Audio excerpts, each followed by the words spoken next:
iniciativa de la Asociación Guatemalteca de Casas de la Cultura, pues es un enorme placer contar con todos y cada uno de ustedes. Vamos a dar inicio a la actividad de hoy sábado. A los señores expositores, muchas gracias y perdón por el retraso. Sean ustedes bienvenidos y tomados de la mano con ellos hoy incrementaremos nuestros conocimientos a efecto de cumplir de una manera aún mejor lo que hasta hoy hemos hecho. Bienvenidos entonces.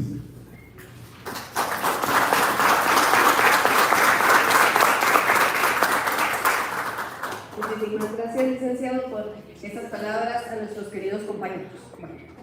Como ya lo dijo él, tengan todos muy buenos días. Es un gusto tenerlos a todos reunidos aquí, un año más. Toda la República reunida en un pequeño lugarcito, pero de donde van a salir conocimientos muy grandes para poderlos ir a replicar en nuestras casas. El primer punto de hoy va a ser una bonita plática: el papel de las casas de la cultura en la preservación del patrimonio cultural. Y esta va a estar a cargo del licenciado Juan Manuel Ábalos Figueroa. Les voy a leer un poquitito nada más de la experiencia de licenciado, solo para que ustedes se vayan haciendo una idea. Tiene una maestría en gestión de patrimonio con énfasis en museos por la Universidad del Valle de Guatemala. Tiene una licenciatura en arte por la Universidad de San Carlos de Guatemala. Tiene un técnico en restauración de bienes muebles por la Universidad de San Carlos de Guatemala. Tiene un bachillerato en dibujo técnico y construcción por el Tecnológico de la Francisco Marroquín. Su formación relacionada al patrimonio cultural: iluminación, conservación, exhibición y tecnología en la historia por el INAH de México en el año del 2022. También ciencias para el estudio material del patrimonio cultural en la UNAM, Universidad Autónoma de México, en el 2022. Y tiene también conservación de documentos en la Universidad de San Marcos en Lima, Perú. También tiene ciencia aplicada a la conservación de patrimonio en la Universidad de Bogotá, Colombia. Entonces, para que ustedes sepan un poquito de quién es la persona que va a darnos una bonita plática. Así que, licenciado, lo dejo con los compañeros. Muchísimas gracias. La verdad es que bonita plática, no sé si voy a hacer, pero creo que sea enriquecedor en cuanto a lo que quiero contarles. La verdad es que las casas de la cultura, yo no tenía una idea exacta de qué papel jugaban, y me doy cuenta, viendo el grupo que son, realmente del impacto a nivel nacional que tienen. Entonces, me parece que es interesante compartir con ustedes, y aprovecho a decirles que la verdad es que es un gusto, y pues ojalá que más que yo compartirlas a ustedes, al final yo quisiera que preguntaran algunas inquietudes o quisieran resolver cuestiones, porque vean esto, lo que decía el licenciado al principio: hablar de patrimonio, de cultura y de arte es una temática complicada, y prácticamente no tenemos un respaldo muy sólido. Hablar de patrimonio y de cultura es como, bueno, el amor al arte, ¿verdad? Ustedes, que muchos se dicen, bueno, ustedes trabajan por el amor al arte. Ese de amor al arte tendría que convertirse en algo más sustancial, y no solo en beneficio de nosotros, sino que también del país. Voy a tratar este tema que en el programa, si ustedes ven, dice el papel de las casas de la cultura. ¿No saben? Sí. El papel de las casas de la cultura en la preservación del patrimonio cultural. Y yo no vengo aquí a decirles qué es lo que ustedes como casas de la cultura tienen que hacer. Sin embargo, creo yo que es importante que le demos una mirada al contexto del patrimonio cultural, y en lo particular mi aporte concreto es el de poner sobre la mesa algunos elementos de patrimonio cultural tangible mueble, que es a lo que yo me he dedicado los últimos casi que 20, 25 años en ese sentido.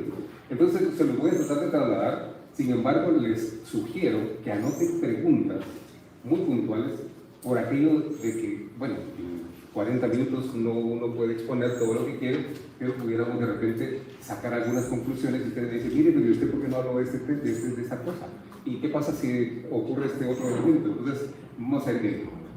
Yo primero que nada, y es una presentación muy breve, voy a tratar de mencionarles que patrimonio cultural, esperaría yo que todos sepamos qué es patrimonio y qué es cultura, ¿verdad? Levanten la mano los que saben qué es patrimonio. Todos deberíamos levantar la mano porque todos sabemos qué es patrimonio. La palabra etimológicamente viene de el cuidado del padre, pater monius, ¿sí? Y está vinculado también con otra palabra interesante que es matrimonio. No me voy a poner aquí a hablar de pareja ni nada, pero el matrimonio también era un elemento interesante, producto de Roma, que impone el término el matrimonio para la protección de la madre. En las guerras, ustedes saben que los hombres se van, incluso algunos no regresan. Entonces, ¿quién protege a la madre? Entonces se genera la institución del matrimonio en contraposición al patrimonio, la protección del padre y la protección de la madre. Miren qué interesante, solo para que tengan una idea etimológica de las palabras y no andemos usándolas así porque sí. Y cultura, a ver, ¿qué entendemos por cultura? Cualquier expresión de la persona. Expresiones del ser humano. Una forma de vida. Una forma de vida, costumbres. Realmente cultura es todo. Pero lo tenemos que ver desde dos puntos de vista, el punto de vista estricto y el amplio. Ahorita lo que estamos hablando es cultura, hacemos todo es en el sentido amplio, pero en el sentido estricto, a como nosotros lo tendríamos que interpretar, es toda la producción que tiene un sentido artístico, educativo, enriquecedor de la conciencia humana. Porque nosotros podríamos decir que echar tortillas es un fenómeno cultural. De arte, y no tiene mucho, a no ser de que queden muy redonditas las tortillas o que le demos alguna forma, pero echar tortillas es cultura, pero en el sentido amplio. Ahora en el sentido estricto, ¿qué sería cultura? Un baile, una danza, una escultura, una pintura, la arquitectura. Sí, no, si quieren participar, por mí, encantado. Entonces, yo pienso que hablar de patrimonio y de cultura son dos palabras que hay que tenerlas realmente muy claras. Cuáles son sus alcances y cuáles son sus limitaciones. Entonces, dentro del patrimonio cultural también hay que dimensionar dos características importantes. Patrimonio cultural tangible y patrimonio cultural intangible. El patrimonio cultural tangible, ¿qué será? El patrimonio que uno puede palpar con sus manos, que puede ver, incluso que puede saborear, escuchar. Ahora me van a decir ustedes, pero la música es patrimonio cultural intangible y la gastronomía es patrimonio cultural intangible. Miren, aquí hay mucha tela que cortar. Hay límites que se pueden rebasar, pero vamos a considerar, según la UNESCO, que el patrimonio cultural tangible es arquitectura, escultura, pintura, ¿verdad? Mobiliario. Y lo intangible van a ser todas las expresiones culturales como gastronomía, como música, como poesía, incluso como la danza. Pero no nos vamos a meter en eso porque no es clase de patrimonio cultural como tal, pero es para que tengamos una idea de por dónde andamos caminando con eso. Vamos a referirnos específicamente tanto del arquitecto Sandoval, que en la tarde tendrán el gusto de escucharlo y conocerlo. Vamos a hablar de patrimonio cultural tangible en dos aspectos importantes: el patrimonio cultural mueble y el patrimonio cultural inmueble. Miren cómo vamos desgranando el factor patrimonio cultural a llegar a dos puntos importantes. Cultura es no solo patrimonio cultural tangible e intangible, sino que dentro del tangible, el que podemos tocar, existe el patrimonio cultural mueble y el patrimonio cultural inmueble. ¿Qué nos dicen esas dos palabras? Patrimonio cultural mueble, que se puede mover, y el inmueble, que no se puede mover. Y aquí hay otra gran cantidad de elementos y otra gama de factores, pero, como repito, no es clase de eso, sino que es para que tengamos una idea amplia de a lo que nos vamos a referir, y voy a ir tocando específicamente algunos puntos, y ya luego, como repito, ustedes me pregunten lo que necesiten. A ver. Toda la estructura del patrimonio cultural está englobada en instituciones que se encargan de eso. Y aquí yo me atreví a poner instituciones estatales, el Ministerio de Cultura y Deportes, el Consejo para la Protección de la Antigua y las Casas de la Cultura. Porque me estoy enterando, no hace mucho, pero sí me enteré de que forman parte de una estructura incluso estatal. No sé si alguien me puede corregir. ¿No? ¿Son independientes? ¿No tienen ninguna vinculación con el Ministerio de Cultura? Solo algunos proyectos como este, pero no hay un hilo ahí que los vincule de ninguna manera ni los rige. Va, perfecto. Sin embargo, miren qué interesante. Las casas de la cultura, cuando uno llega a alguna localidad, en algún momento uno la reconoce. Uno dice, ahí está la Casa de la Cultura, o le dice, mire ahí, en la Casa de la Cultura le dan información. Uno va a buscar algún lugar turístico, sí, la Casa de la Cultura podría dar información de tal o cual lugar. Entonces, son instituciones que tienen una vinculación muy, muy importante con patrimonio también. Y sin embargo, también existen instituciones privadas. Hay laboratorios de la iniciativa privada y hay conservadores y restauradores particulares. ¿Por qué menciono todo esto? Porque creo yo que las casas de la cultura, y en el caso del papel que ustedes deben desarrollar, tienen que conocer no solo la temática, no solamente los alcances y el área de trabajo, sino que también quienes están involucrados en eso. Y los que están involucrados en patrimonio no son solo los artistas, no son solo los creadores de patrimonio, sino que en el caso de la conservación del patrimonio son los conservadores y restauradores del patrimonio. Y en Guatemala existen algunas instituciones que velan por la formación de la conservación del patrimonio cultural. En el caso de la San Carlos, que tiene un técnico de restauración, la Universidad del Valle, que tiene una maestría en gestión de patrimonio, que también tiene las carreras de arqueología, que la arqueología también, les recuerdo que es parte también importante de la labor de patrimonio cultural, puesto que en las excavaciones arqueológicas se encuentra todo lo que pudiéramos nosotros decir estar orgullosos del patrimonio originario de la localidad de Guatemala, que es la cultura maya.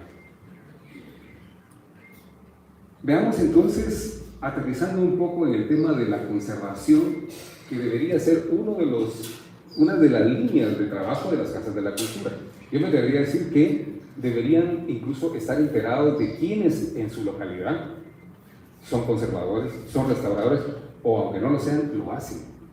Porque me imagino yo, y es algo que yo he visto mucho tiempo, que al carpintero, al mejor carpintero del barrio le dan a la imagen para que lo toque. Eso he oído yo en algunos casos, espero que no sea tan cierto, pero algo de eso ha pasado.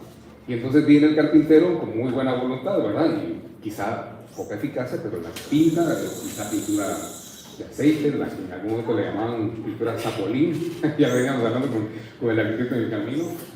Pues miren ustedes, nos topamos en ese caso con este patrimonio mueble alterado de una manera terrible cuando no es intervenido por las personas adecuadas. Entonces, si lo aterrizamos al papel de la cultura en cuanto a la conservación del patrimonio, tendríamos que tener dentro de nuestro listado de gente el conocimiento de quienes han intervenido en el patrimonio. Incluso no solo muebles, sino que también inmuebles. Ya lo vamos a ver en la tarde con el arquitecto Sandoval. Porque se han visto terribles cosas. Pero, como repito, no vamos a entrar a criticar eso. Solo lo que quiero es que ustedes vean la dimensión del trabajo que cada una de las casas de cultura tiene en la localidad a la que pertenece. Investigar, evaluar y gestionar son roles particulares de todas las instituciones que tienen a cargo el patrimonio. Y las casas de la cultura, en este caso, yo diría que también deberían estar enteradas de cómo se investiga, cómo se evalúa y cómo se gestiona el patrimonio cultural. En este caso, el patrimonio cultural mueble. Y en esta imagen, yo atención únicamente a la investigación, incluso documental, que pueda existir, la documentación física, la evaluación física de los objetos a los que se pudiera tener dentro de la localidad, y la gestión propiamente, que es el papel, que es donde aquí les todo lo que es gestión de patrimonio cultural, enfrentarnos a los formularios, a los permisos, a las licencias, que ya me imagino que por la cara que están poniendo algunos, digo yo, eso es realmente un punto importante. La gestión es el punto en el donde uno se encuentra. Porque qué bonito, ¿verdad? Qué bonito evaluar patrimonio, qué bonito ver las danzas, ver la música, la gastronomía, pero cuando queremos inscribir un patrimonio o queremos resaltar algo en particular, nos topamos con que hay que gestionar, con que hay que ir al ministerio, con que hay que ir al, en fin, o a la municipalidad.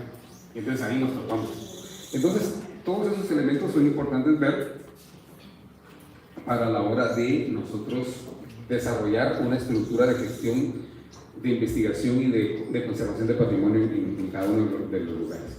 Quiero ahorita hacer énfasis en particular de algunos elementos de patrimonio cultural mueble que tenemos a la mano.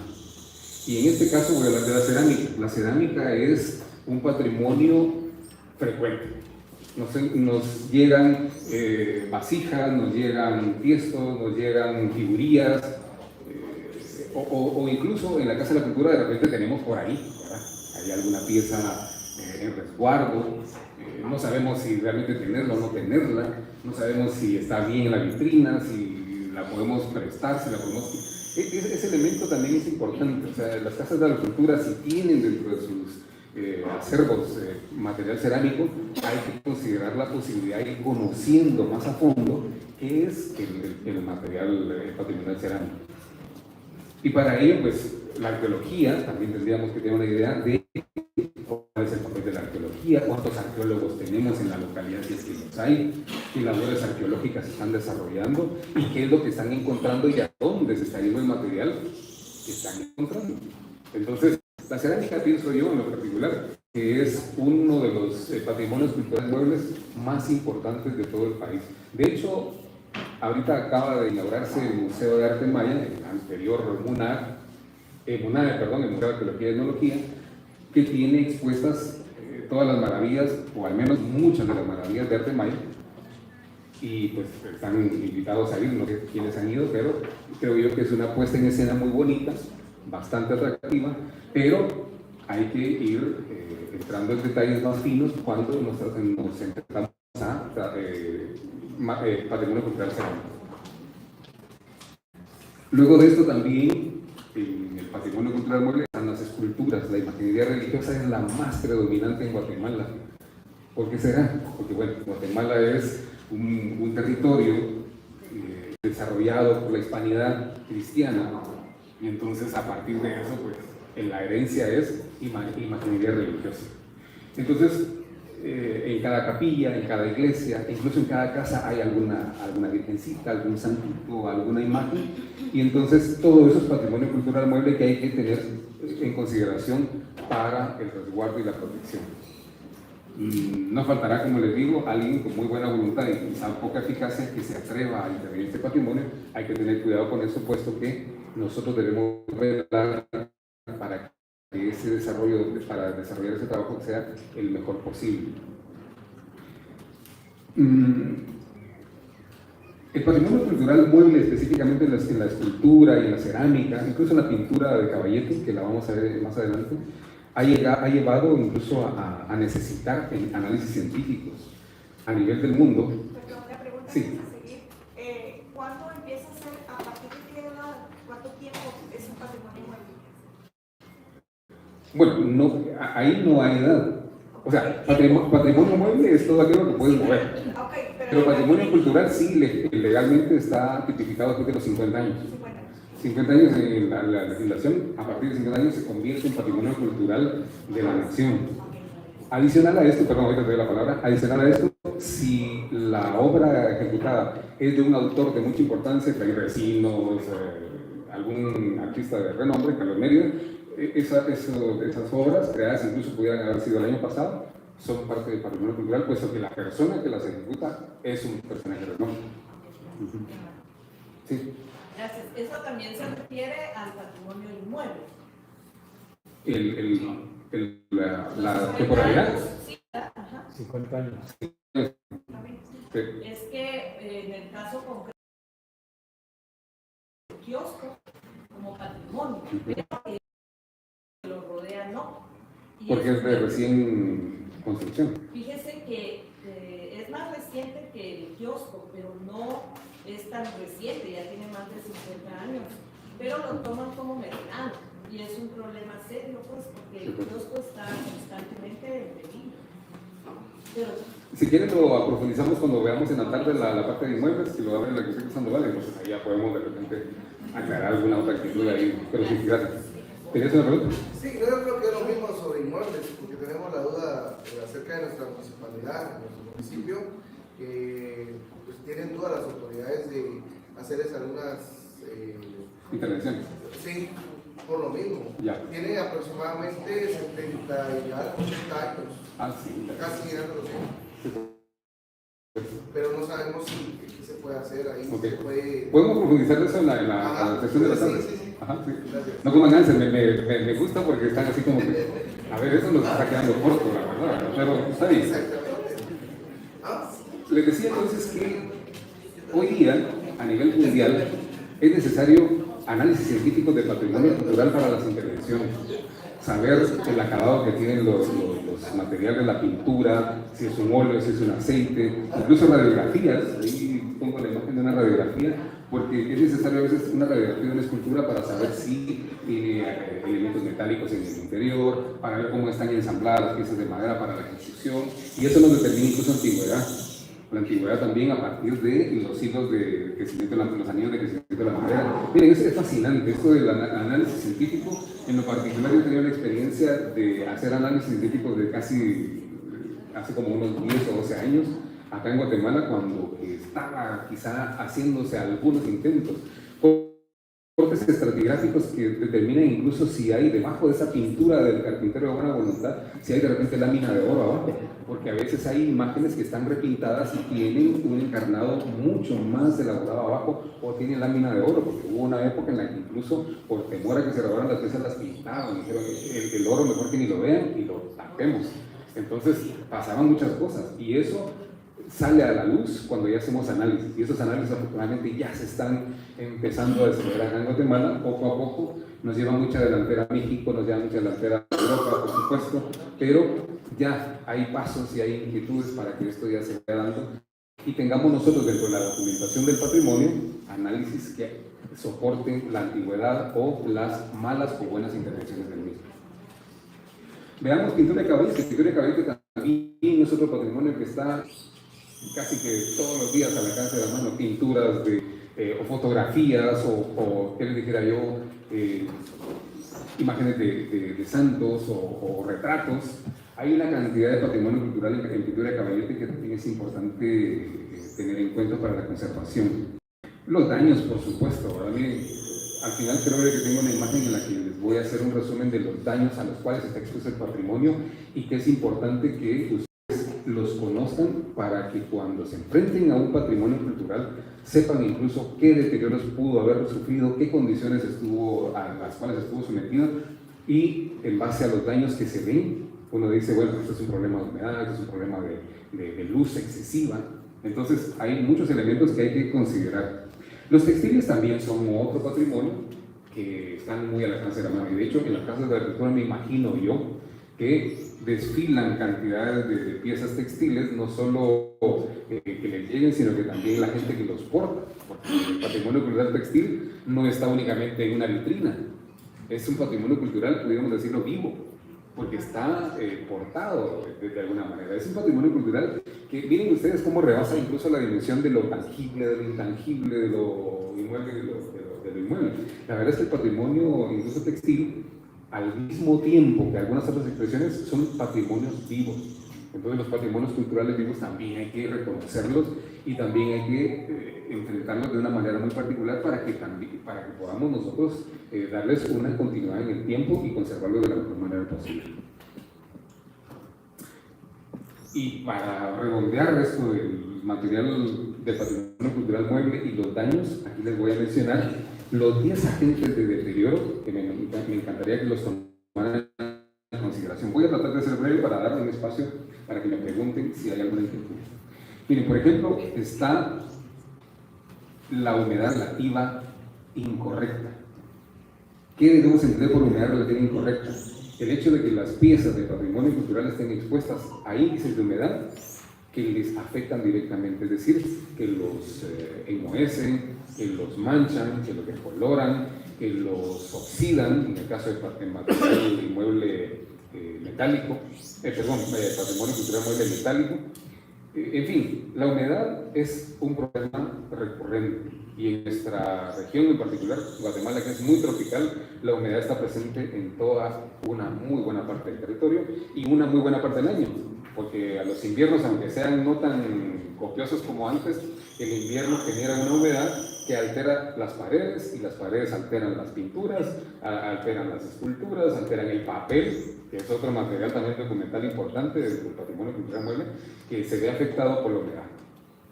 Otro factor es la temperatura. Las altas temperaturas o los excesos de calor o los excesos de frío, esos cambios bruscos de temperatura también alteran el patrimonio. Nosotros no lo percibimos porque nosotros llegamos, ¿qué les dijera yo? A un museo, a donde tengamos algún acervo de piezas, llegamos en la mañana y la madrugada ya no sentimos si hubo frío o calor o qué.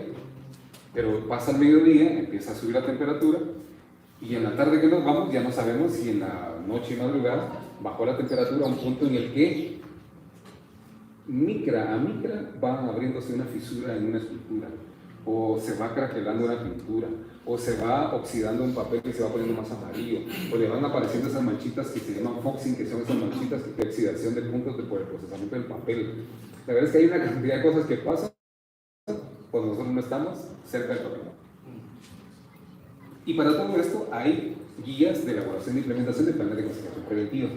Yo les puedo compartir, no sé a quién se lo pudiera pasar, pero les puedo pasar esta guía para que todos tengan al menos un documento de cómo elaborar un plan de conservación preventiva, no correctiva, no restauración, conservación preventiva, que es uno de los factores más importantes antes de que un profesional, entre comillas, venga y toque una pieza. Nosotros estamos haciendo una labor bastante fuerte en lo posible.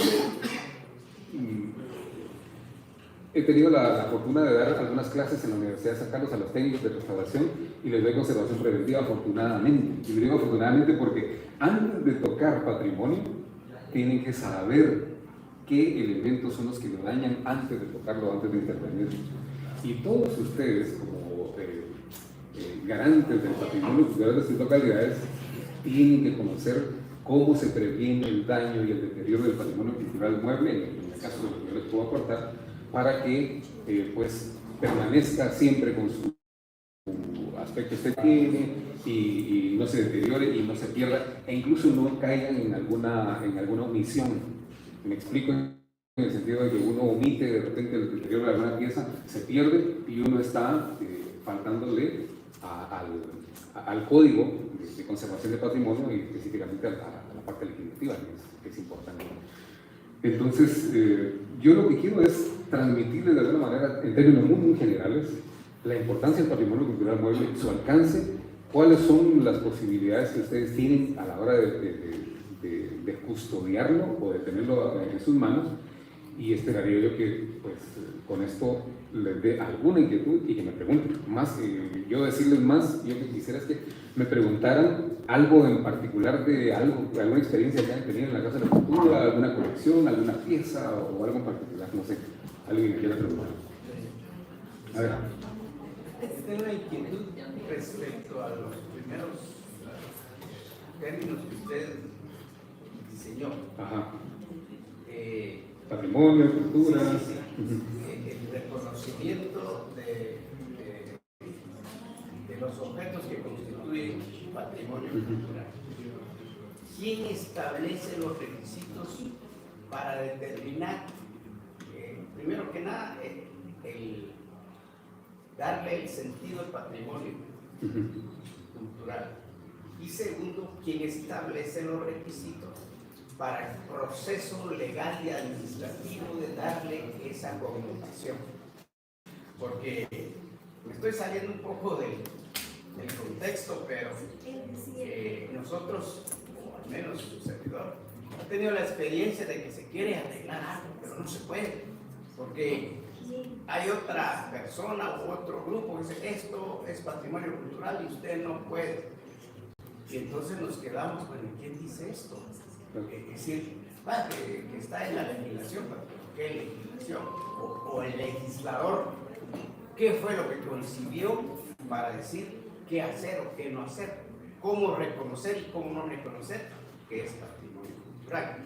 Yo dentro de mi experiencia, digamos, sin recoger la teoría que hace el patrimonio cultural, yo le llamo patrimonio cultural a aquello que la comunidad la reconoce como algo que es su identidad. ¿Sí? Por ejemplo, ahorita viene el tema de la celebración de la cruz. En mi pueblo eso es una solemnidad y es altamente religiosa, pero al mismo tiempo mística. Entonces uno no puede, ¿qué le pongan la cruz así? No, eso no se puede decir. ¿Pero por qué no lo ponen en el lugar? No. ¿Qué hago aquí? ¿Quién dice eso? Entonces al final, en tanto de revisar qué es y qué no es, yo caigo en la cuenta que es la comunidad que es su identidad.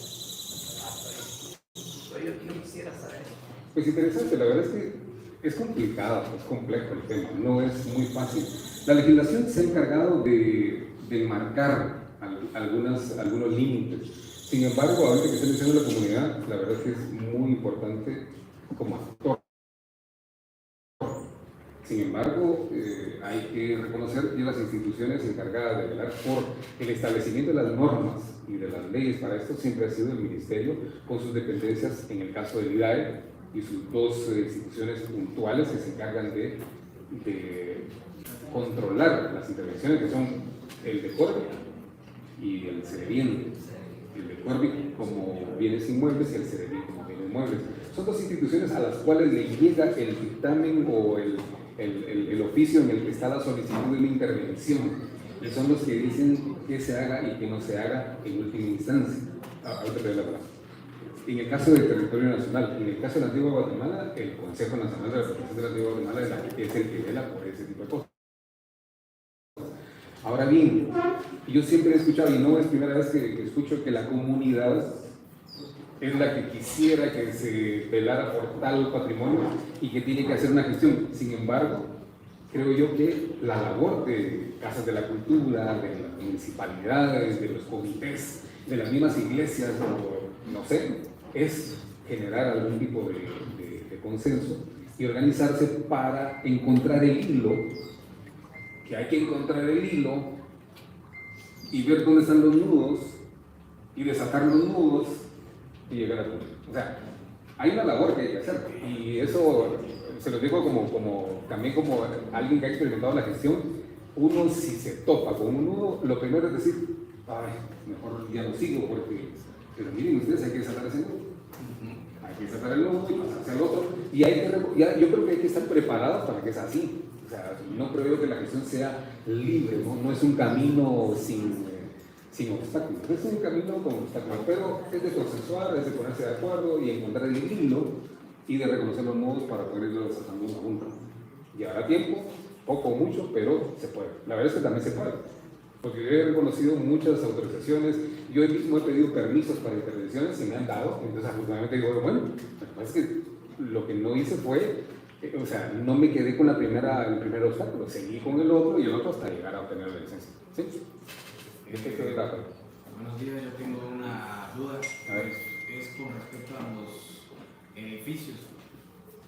Por ejemplo, si un edificio ya está muy dañado y es patrimonio cultural, digamos, es muy necesario reconstruirlo, restaurarlo, o se tiene que tirar porque sí. Le voy a dar la palabra al arquitecto Sotoval solo como un antecedente de lo que vamos a hablar en la tarde, pero no quiero dejarte con la... Bueno, un experto me dijo alguna vez, si está en pie, se puede restaurar. La visión que hay por una grieta o por ciertos daños, cualquier inexperto lo demuele, ¿verdad? Y eso es muy fácil. Para los terremotos, pues nos tocó vivir, yo trabajaba en el Instituto de Antropología y estoy involucrado en este tema de mis últimos 50 y pico de años, como digo, como digo el licenciado.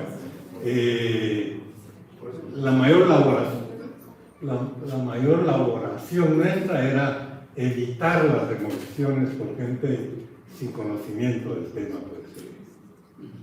Pues el cura tiene conocimiento en su religión, o el ingeniero tal vez puede hacer puentes, o el albañil sabrá preparar en esa época solo el cemento era, pero ya trabajar los materiales que se deben es un poco más complicado. Lo ampliamos. Sí, perdón. No, ya está.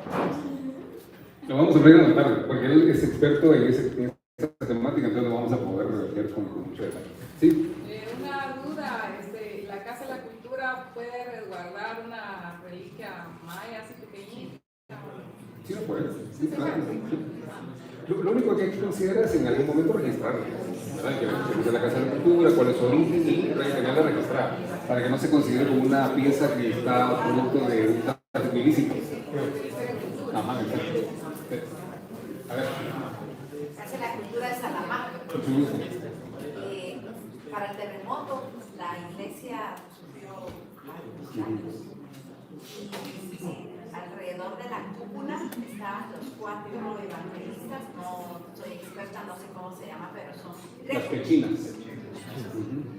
Se las trajo el IDAE porque las iba a reparar. Y nunca regresaron. ¿Cómo podemos hacer? ¿Cuál sería el primer trámite? Porque ya casi me respondió con los nudos. Sí. Pero ¿dónde empezamos? Porque es que eso es de la iglesia de Salamanca. Y hay registro de que se llegó a leer, hay registro de que... Entonces hay que ir a ver esos documentos y presentar una denuncia o una requisición de el paradero. Sí, totalmente. Es una sección cultural que tiene derecho, ¿verdad? Está registrada como Casa de la Cultura. Lo puede hacer como entidad. Perfecto. Sí.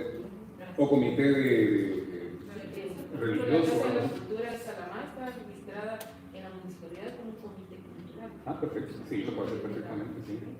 Un vecino lo puede hacer. Yo como vecino puedo ir a poner una denuncia y decir, miren, a mí me robaron mi cuadro y quiero que me cuenten. Pues así se puede. Lo único que hay que, como les digo, encontrar la punta del hilo, ver cuáles son los nudos y desatarlos. Hay que atreverse a desatar esos nudos. A ver, ¿qué más preguntas? Yo creo que uno de los mayores obstáculos está a nivel de autoridades. Primero, porque tienen el desconocimiento sobre las leyes que les obligan a preservar todo el patrimonio local. Segundo, de los procesos que ellos como autoridades debieran de iniciar después de una investigación y conocimiento histórico del lugar donde ellos están gobernando. Y tercero, que sí, como Casa de Cultura, nosotros estamos así que en la obligación de estar al tanto, estar actualizados sobre las leyes, sobre todo lo que compete al patrimonio y ser nosotros en determinado momento de buscar quiénes de las autoridades que están obligadas a preservar nuestro patrimonio, además de las autoridades locales, puedan prestarnos esos servicios gratuitamente. Buscar un investigador, una persona que esté bien documentada en todos esos aspectos a las casas de la cultura, pues es oneroso. Y si se topan con autoridades que no les interesa, que quieren el desarrollo de la comunidad, se refieren a infraestructura, se refieren a recursos básicos, necesidades básicas, la Casa de la Cultura se topa con ese gran nudo, porque lamentablemente las autoridades son las que tienen muchas veces el mando, ¿ya? Entonces nosotros debemos de empaparnos de las leyes que nos respaldan, que nos amparan, y buscar a esas instituciones que están obligadas por ley a preservar todo el patrimonio.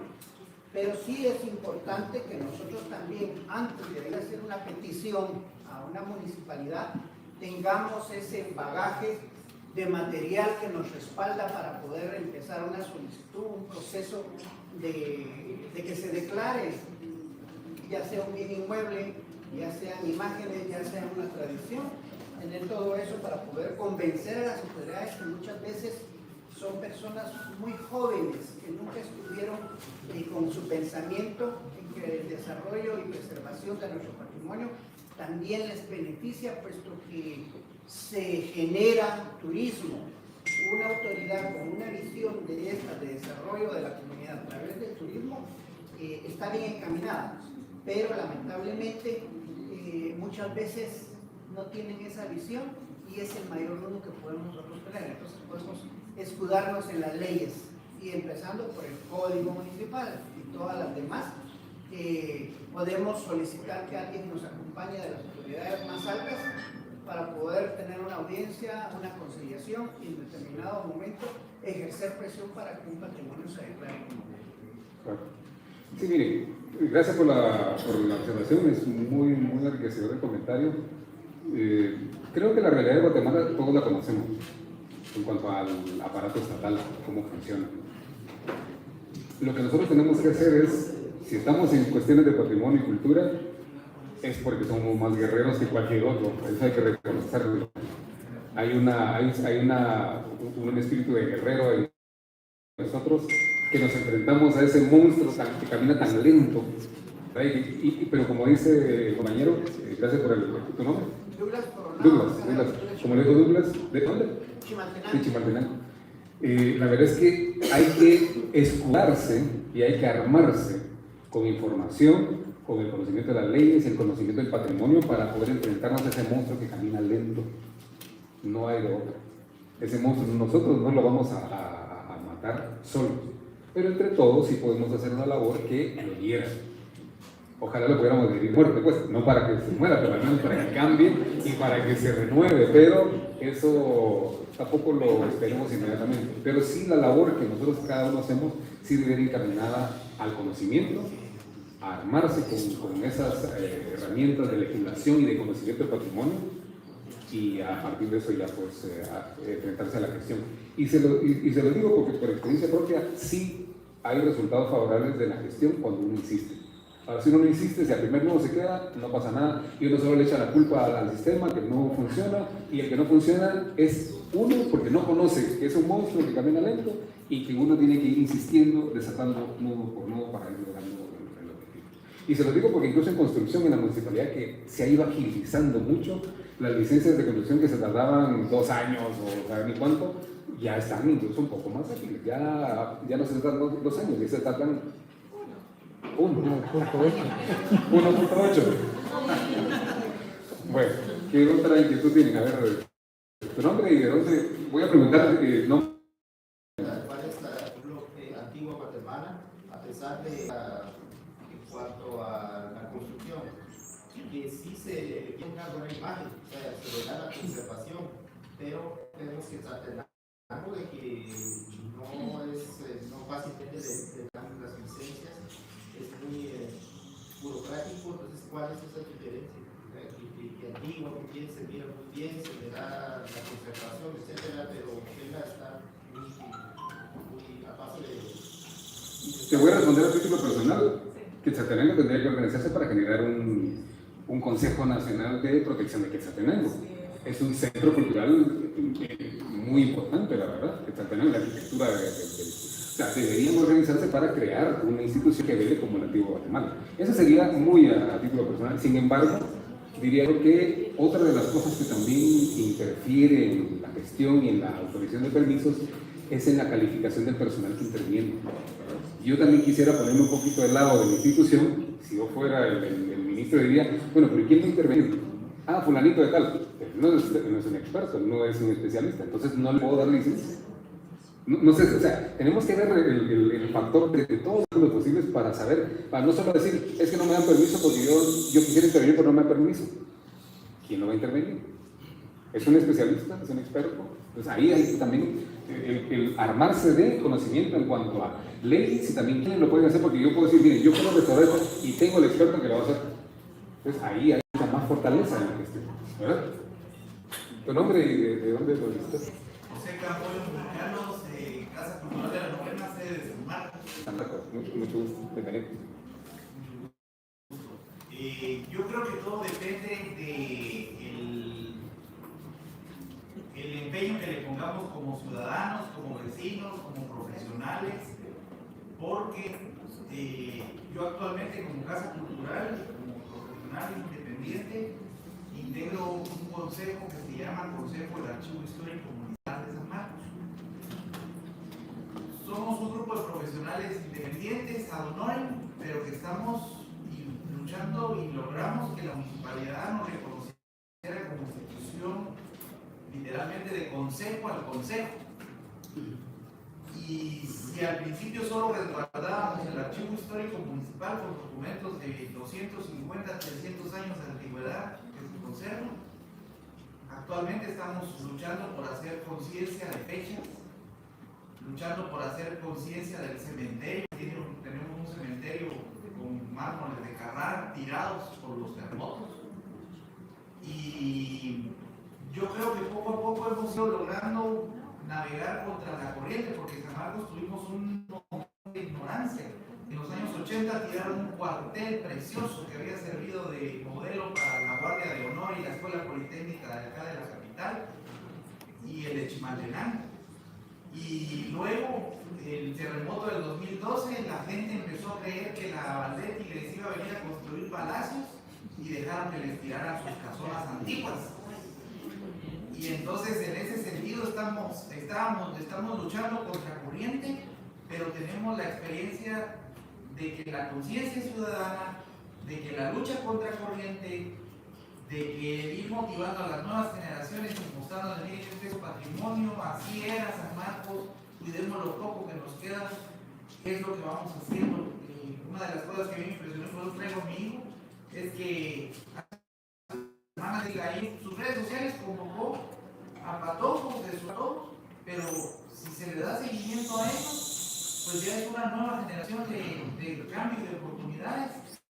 Yo creo que desde la realidad social, cultural, de la idiosincrasia de cada municipio, podemos hacer algo. No nos sintamos menos, porque como dijo el amigo disertante, desde nosotros como ciudadanos comunes lo podemos hacer. Lo único que tenemos que luchar es porque nos sea escuchado y buscar bombardear desde todos los medios para que nuestra voz se escuche y el patrimonio se resguarde. Y ahora, como les repito, pues ahora ya no solo tenemos del archivo, tenemos una biblioteca que donó Reina Barrios en 1897, tenemos las piezas del museo Ulises Rojas, y tenemos una hemeroteca, y próximamente tal vez hasta pidamos la protección al cementerio, porque si nadie ve por eso, nosotros vemos por eso, pero es luchar contra la corriente, pero desde lo poquito, lo mucho que podamos hacer ya es grande.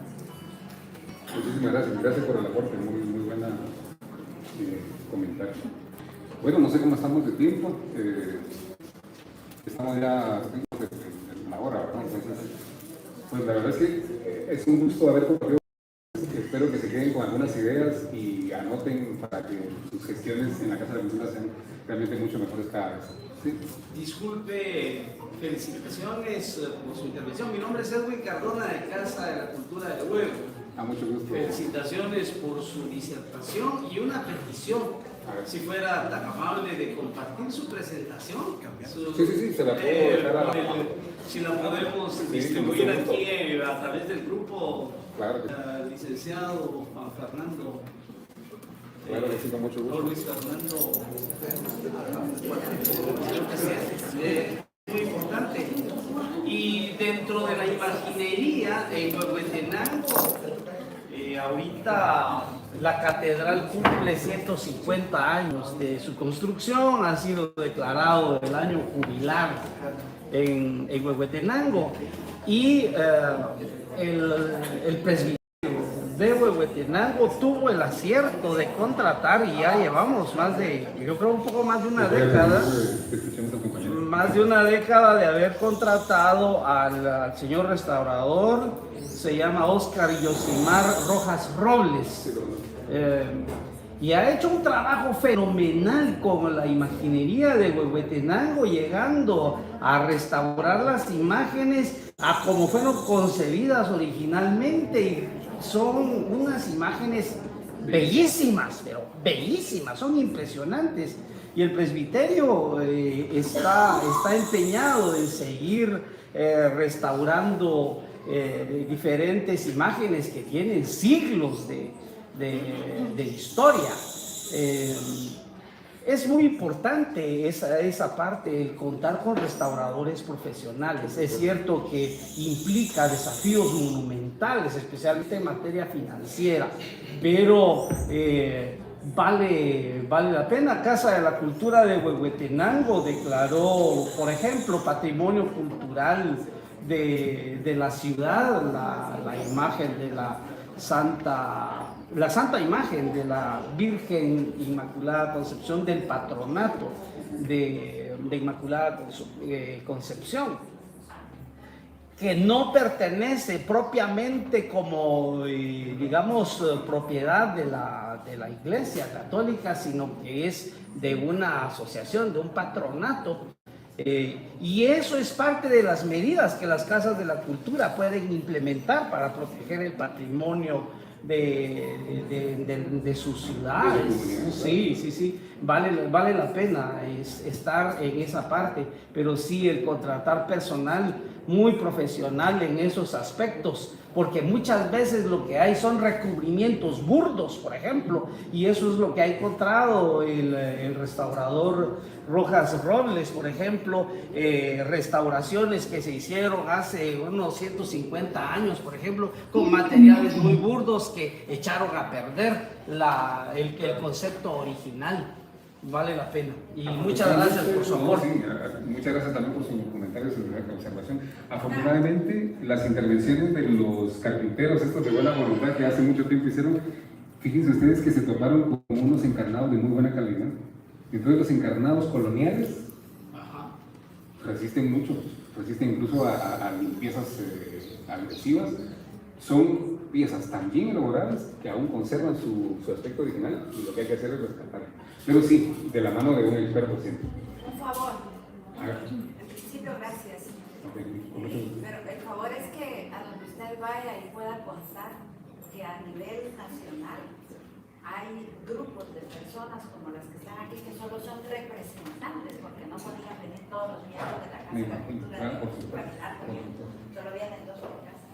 A donde usted vaya pueda contar que habemos un montón de personas que queremos a Guatemala, que queremos rescatar, que queremos cuidar, que queremos proteger, incluso de las autoridades actuales que ven un puente medio deteriorado, que tiene más de 300 años y lo quieren tirar porque es de piedra y porque quieren hacer otro momento, para que la gente empiece a reconocer y empiece a ayudar a toda esta población que quiere hacer algo por Guatemala, porque vamos a las municipalidades, no tienen tiempo los alcaldes para oírnos, no hay presupuesto para nada, los gobernadores tampoco, y entonces nos encontramos solos, trabajando, como usted bien lo dijo, luchando, pero existimos, Claro. Vamos a ayudar. Totalmente de acuerdo, muchísimas gracias. Y nos veremos por la tarde con la otra intervención de la arquitectura.